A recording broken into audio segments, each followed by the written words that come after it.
Okay mga kabihero, December 22, araw po ng Lunes. So nag-report po tayo dito sa Grahe. Meron po tayong schedule, kasama tayo sa 7 bus na na-release ngayong araw. So naka-dispatch po tayo para mag-service sa isang company Christmas party. So naghahanda-handa na po tayo.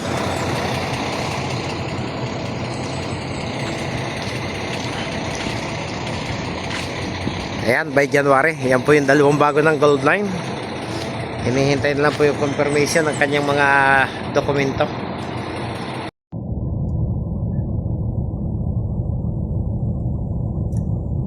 Sino ba dala ng isa?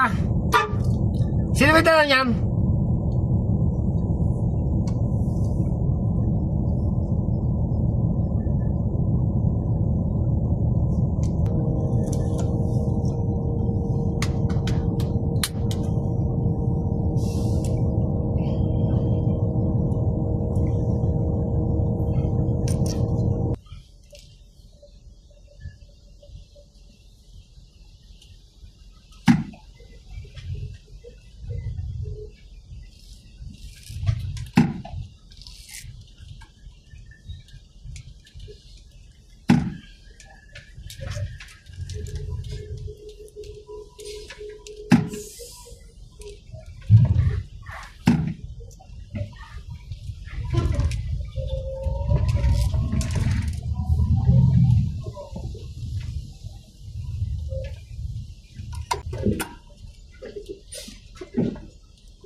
Ay sus, napaka-traffic. Alas 12:20. Bali, 7 bus po kami. Malapit lang naman po yung biyahe mula po sa Ortegas. Tatawid lang po kami ng EDSA patungo sa Wakwak. Malamang doon po yung venue ng kanilang Christmas party, mga kabihero.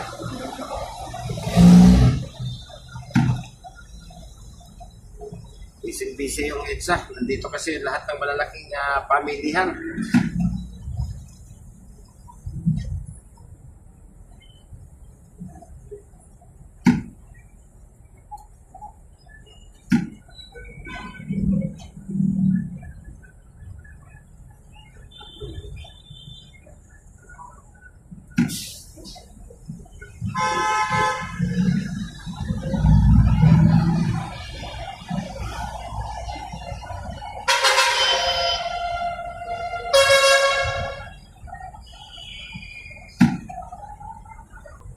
Siguro naman magbabago yan bago tumawid ng Quezon Avenue.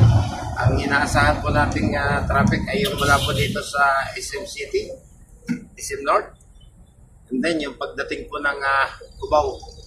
Dahil siyempre nandun po yung mga terminal at maraming nag-uwian sa mga probinsya. Kaya sigurado pong doon tayo matatraffic. Hindi naman tayo pwedeng magtagal na nakaparada lang sa isang bahagi ng Ortegas.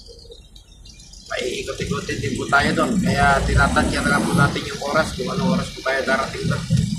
1:30 pa naman po yung ating reporting time. So may oras pa. May isang oras pa naman.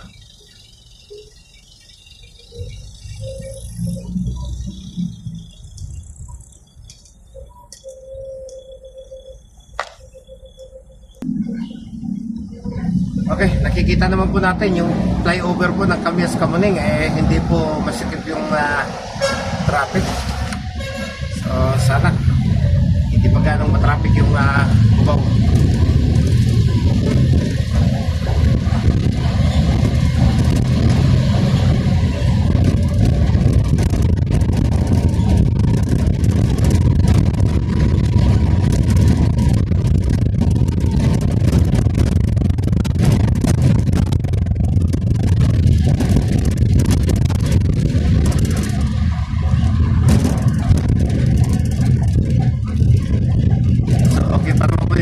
ng traffic sa Cubao mula po dito sa itaas ay natatanong po natin yung mga lugar po kung saan naroon yung mga terminal ng bus po probinsya.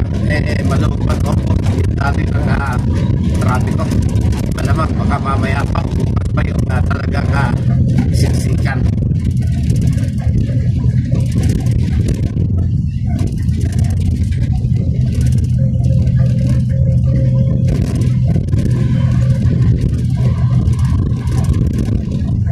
Ayan, napakaloob po ng bahagi ng Cubao mga kapitero. May pag-asa pa po hindi tayo malilig.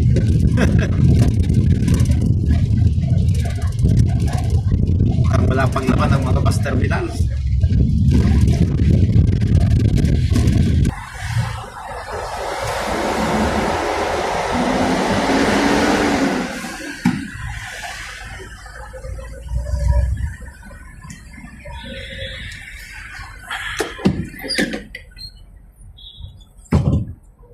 Okay, nasa flyover na po tayo ng tapat ng Camp Aguinaldo at Rami. So, medyo sapat po yung oras. Malapit na po tayo.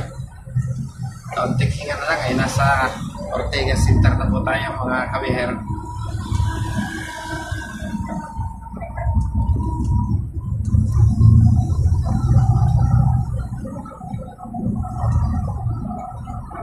I-estimate po natin yung traffic dahil ito pong tatlong bus na ito.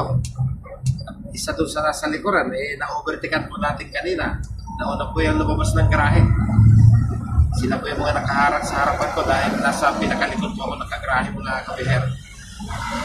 Nabutan po natin dito sa gawin ng Camp Aguinaldo.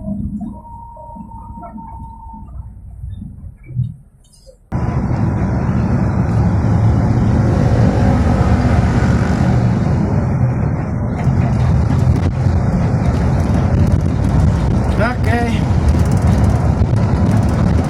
Ortegas flyover na po tayo.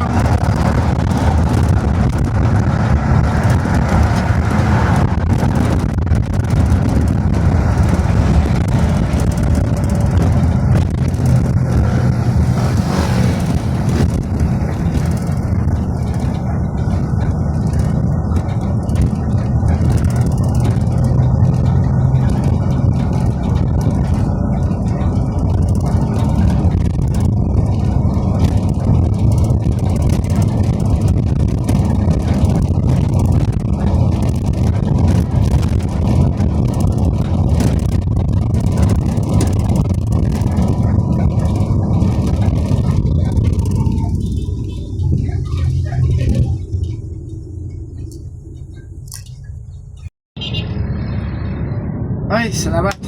Akala ko hindi po tayo aabot. Mahigit isang oras po yung ating biyahe. Napakalapit po ng distansya, halos isang oras natin kinuha. Napakatindi po ng traffic mga kabiyero. So kahit pa paano, mayroon pa po tayong mahigit kalahating oras na advance yung oras ng pagdating.